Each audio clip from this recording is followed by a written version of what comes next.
Well, what is going on YouTube? I finally got my RV. In today's video, I'm going to share with you my first 48 hours in my brand new Winnebago Travato 59KL National Park Edition.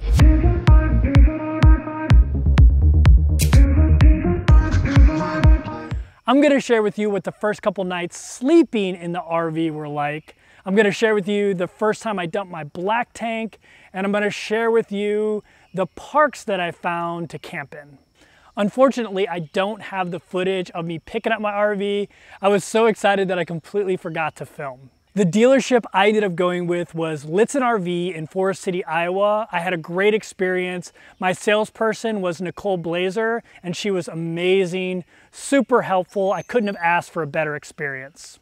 One of the really cool things that Lichtsinn RV does is they let you camp on their lot as many nights as you want until you're comfortable with the systems in your RV. That was initially my plan for the first couple of nights. I was just gonna stay on Litzsinn's lot.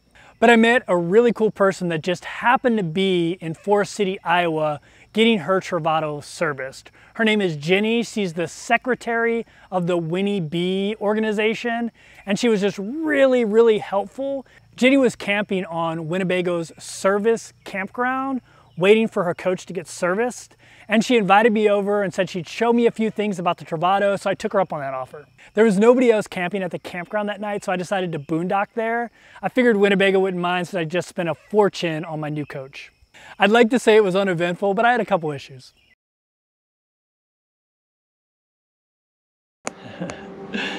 So I woke up probably about 4 or 5 times last night.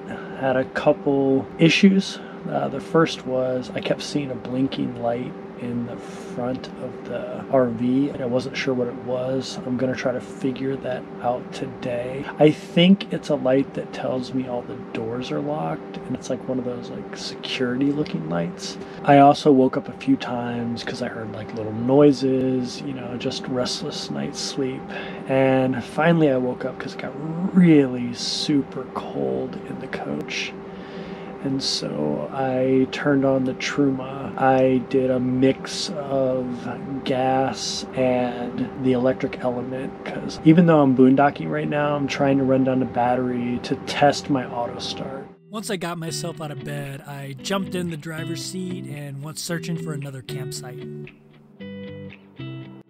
So this is my second night in the camper. I found a really cool spot in Forest City, Iowa called Pamel Park. There's a cool little river. It's just really nice. Actually, I'll just go show you. It's kind of cool. So it's starting to get dark outside. It's twilight, so hopefully this shows up good. And I turned a bunch of my lights on the outside just to give you an idea what it looks like. I'll show you the RV at night real quick.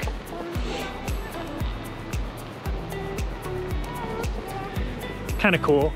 But yeah, this campground is really interesting. I mean, I'm new to this, and I'm sure this is common in other places, but it's an honor system campground. So you just show up here, and there's a little kiosk. You fill out this paperwork, and you put the money in the envelope, and that's how you do it here. But yeah, it's a really cool little park in the middle of Forest City, Iowa. If you don't know about Forest City, Iowa, that's where the Winnebago headquarters is.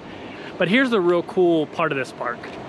So you've got this like little waterfall here, and you have this cable bridge. It's like one of those bouncy bridges, and it's just a really cool backdrop. And then there's a golf course over there, so you don't have a bunch of noise. It's just a really cool little park. It's $15 a night, and like I said, it's on the honor system. There's electricity, a dump station, and there's water, but I'm not sure if it's fresh water. There's no signs that says it's fresh water, so it's probably just used to flush out your black tank. So tomorrow I'm going to empty my black tank for the first time. So I'll film that so you can see that. So if any disaster happens, it'll be interesting. So that'll be pretty cool. So yeah, this is the park I'm staying at tonight. So this second night was pretty uneventful. I took all the lessons from the first night and applied them, and everything went pretty well. So it's about 4:45 a.m. I just woke up. I'm getting ready for a long trip today. It's a 7-hour drive from Iowa to just south of St. Louis, Missouri. And I'm gonna do my morning routine right now. I've already turned on my Truma combi. So I had the heat on all night last night on electric power, and my battery didn't go all the way down, which is awesome. I wanted to try that out. I still have 20% battery life, and when I'm driving today, it'll recharge it back up to 100%. And I ran that off electricity all night. My heater runs off either gas or electricity or both at the same time. Electricity takes a lot of battery power, and I was able to run it on max electricity all night. Right now I have it heating up the water so I can get washed up this morning. So this here is the bathroom. There's my shower nozzle, and here's my sink. The sink is really cool. It actually folds away when you're not using it and then folds out like that when you're using it. So very space efficient. So that's what I'm gonna do right now. I'm gonna brush my teeth and I'm going to wash my face.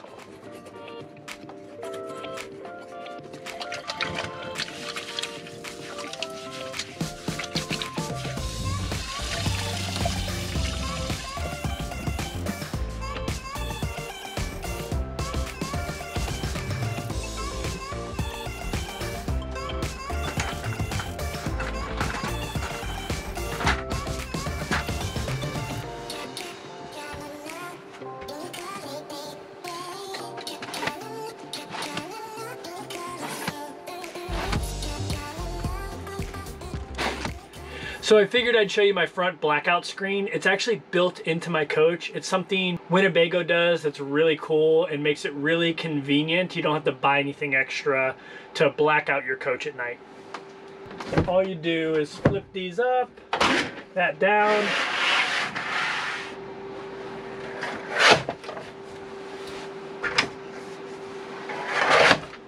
Now it's time to go dump my black tank for the first time ever. If you see me doing anything wrong, make sure you comment below.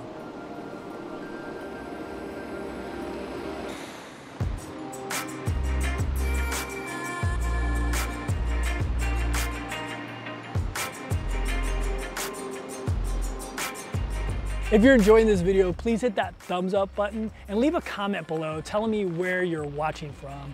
The YouTube algorithm will show this video to more people the more thumbs up and the more comments I have. So I appreciate you doing that. Also, make sure you hit that subscribe button so you don't miss any of my weekly videos.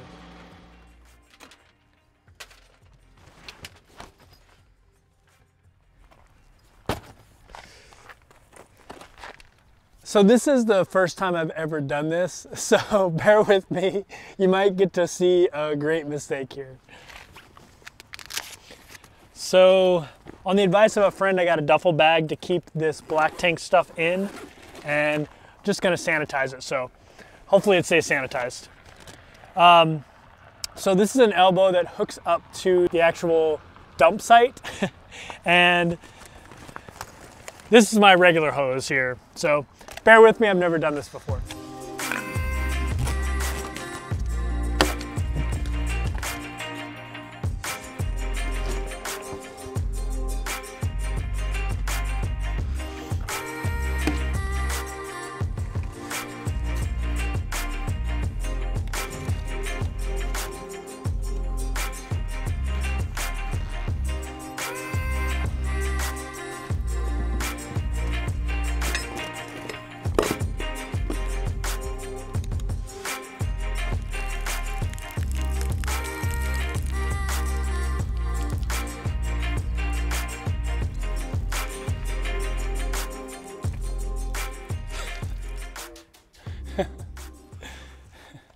I'm too far away from my hose to reach my black tank flush. So rookie mistake here.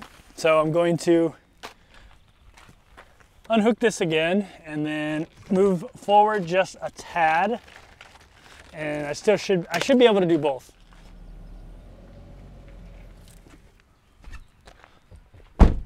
Hopefully that works.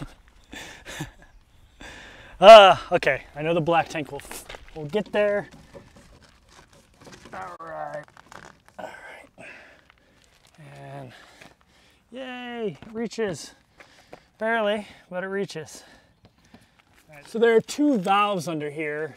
There's one for the black tank, which is right here, and one for the gray tank. I learned from my van life buddies and RV buddies that you always do the black tank first. You flush it, and then you run the gray water, and that'll clean up anything that's left in your pipe from the black water. So here we go. I'm gonna release this for the first time ever.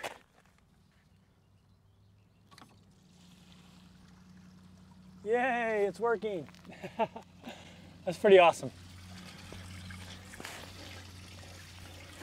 So I have this clear elbow here so I can see what's coming through. I know it seems kind of gross. And to be honest with you, I've only done number one in my toilet. A lot though. I filled it up a third of the way. But you put this blue like mixture in there, and that's why the water is all blue. That's my black tank emptying, so this makes me pretty happy. Okay, now I'm shutting my black tank valve, and I'm gonna fill up my black tank with water to flush it out. Not that I really need to do that, but I just want to practice.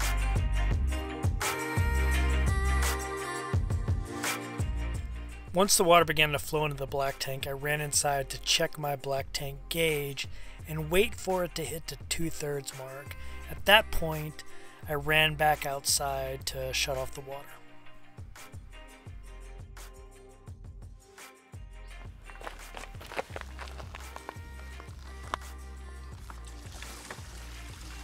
So I guess what you're looking for is the water to be running clear. And since I haven't used the black tank that much, the toilet that much, it's running pretty clear for me right now. So I think it's a mission accomplished with the black tank. So now I'm just gonna run the gray water tank through here.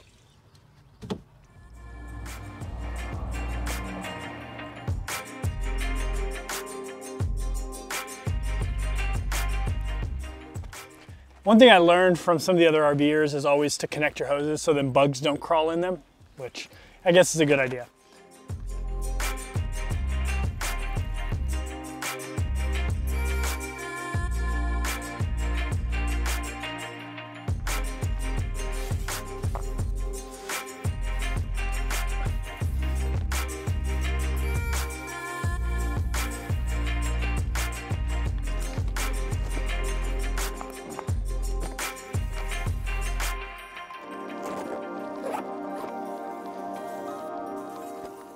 Okay, I think that was a successful black tank dump. I thought it was gonna be much more difficult than that. It was actually pretty easy. I mean, I didn't have any mishaps, which is great. I did make a couple mistakes with the hoses and things like that, but once I got it figured out, everything came together pretty well. So now it's time to pack up and head down towards St. Louis.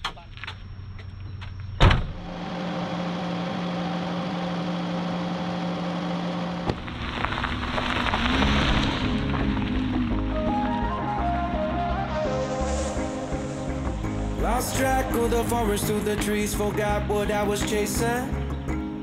Spent so many nights living out at sea that my heart is gone vacant. And everybody who was close to me all stayed on dry land. So now I'm driving back on Interstate West, I just gotta feel something. Saturday night and I ain't got nobody. If you can't tell, guys, I'm pretty happy with this purchase. I'm about 4 hours into a 7.5 hour drive, and I'm really impressed with how comfortable the seats are. I adjusted them a little bit to kind of fit the way I like to sit, and just super comfortable. I'm just really happy with this vehicle. Everything about it, how it drives, how it feels when I'm inside of it. It's just an amazing experience. It's exactly what I expected. Actually, it's a little bit better than what I expected. I was telling somebody the other day, they asked me, how do you like the van? And I said, I knew I was gonna love it, but I didn't realize how much I was gonna love it. It greatly exceeded my expectations. So I'm really happy, but let me concentrate on the road and you can enjoy the rest of my drive to St. Louis. The last 3 hours of my ride home to St. Louis were pretty uneventful, except for one little encounter. I did see another Winnie B when I was driving, a Winnebago Bolt.